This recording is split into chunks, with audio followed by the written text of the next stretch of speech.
John Lott. He joins us from Missoula in Montana. He's the founder and former president of the Crime Prevention Research Center. He's also the author of More Guns, Less Crime, The Bias Against Guns. John, appreciate you speaking to us this morning.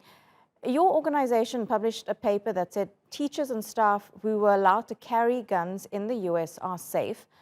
About 30% of school districts in Texas have such schools.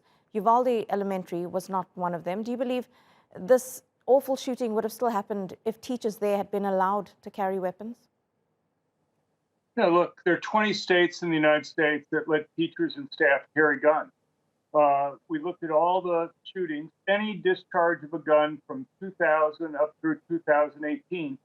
And what you find is that all the school shootings where anybody gets injured or killed, every single one occurred in places where teachers and staff were not allowed to carry guns. Having a sign in front of the school that says somebody unknown to you, but a teacher or a staff member may be carrying a gun here and will use it to go and protect other people, seems to have a real deterrent effect in terms of people going and doing these types of attacks.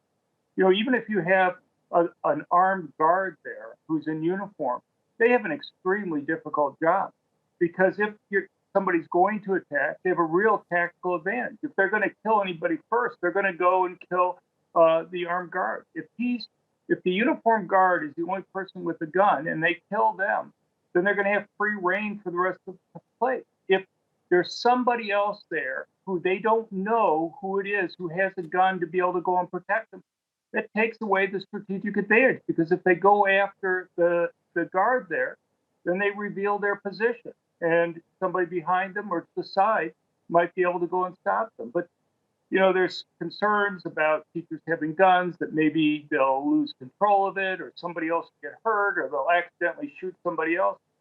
There's 20 years of data out there that none of those things ever happened once, despite all these schools across the country having teachers, staff with guns. John, I have to say that for most of the world, the rest of the world, the idea of teachers carrying guns is really a bizarre concept. I mean, school shootings at this point almost seem endemic, sadly, to America.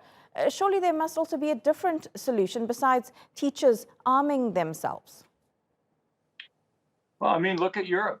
If you look at the 6 worst school shootings since 2000, compared to the United States and all of Europe, you know where the 3 of the worst have occurred? They've occurred in Germany. If you look at a per capita rate, I mean, you have to take into account the United States has over 330 million people in it. A lot of countries in Europe may have 3 million or 5 million, or a large one may have 80 million in Germany. But when you adjust things on a per capita rate, there's a number of countries in Europe that have higher per capita rate of mass public shootings. The attacks there don't get the amount of attention, and they don't get the length of attention.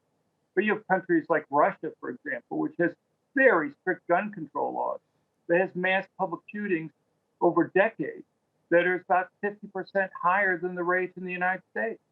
You have, you know, if you look between the United States and Europe, you know where the worst mass public shooting occurred? It occurred in Paris in 2015 in the concert hall. You know where the second worst mass public shooting occurred? It occurred in Norway. If you don't account the bomb deaths that occurred, you have 67 people a decade ago who were killed in Norway from gunshots. So there are many horrible attacks in Europe that occur. They just don't get the same type of attention. Once you get outside. No, John, I'm sorry to cut you off, and I agree with you with that. But just when we focus on America, the gun debate is obviously one that will continue. It's set to continue, especially now with this latest shooting. I lost you. I can't hear you. Okay. Just let me know if you can still hear me now, or if we have lost that. Okay. John, the debate around guns, around gun control is going to continue in America, especially now with this latest shooting. The gunman in this attack allegedly used an AR-15 rifle. So besides arming teachers with guns, should we also be looking at restrictions on the selling of such weapons, especially to someone who was 18, 19 years old, when, if you think about it, the legal drinking age in Texas is 21. You have to wait until you're 21 to be able to consume alcohol, but at 18, you can buy a gun. Well, look, I mean, there are 18-year-old women who are raped or sexually assaulted otherwise, 19, 20-year-olds. Do you think they should have the opportunity to go and protect themselves? You know, if you look at the mass public shootings, there's really no specific age range. You see, if you look at the last 25 years, the 85 mass public shootings that we've had over that period of time, you have a whole range of different types of ages. People under 21 are not overrepresented. In fact, they're slightly less likely to do it than other ages. But the problem that you have, if you go, people hear the term AR-15, it's a semi-automatic gun. The vast majority of guns sold in the United States, about 85% of handguns, for example, are semi-automatic. That means one pull the trigger, one bullet comes out, it reloads itself, one pull the trigger, one bullet comes out. It benefits people who want to use a gun defensively. If you have multiple attackers, or you fire and miss, or you fire and wound but don't incapacitate the attacker, you may not have the luxury of time to go and reload the gun manually. Having a semi-automatic weapon is important for people being able to go and defend themselves. People use guns defensively in the United States to stop crime about 5 times more frequently than guns are used in the commission of crime each year. And, so there are a lot of people who benefit a lot. We have over 21 million Americans that have a concealed carry permit. And on top of that, there are 25 states that allow people to carry in public without having to have a permit. If you want to look at these mass public shootings, 94% of the successful mass public shootings occur in places where guns are banned. You mentioned the Buffalo attack.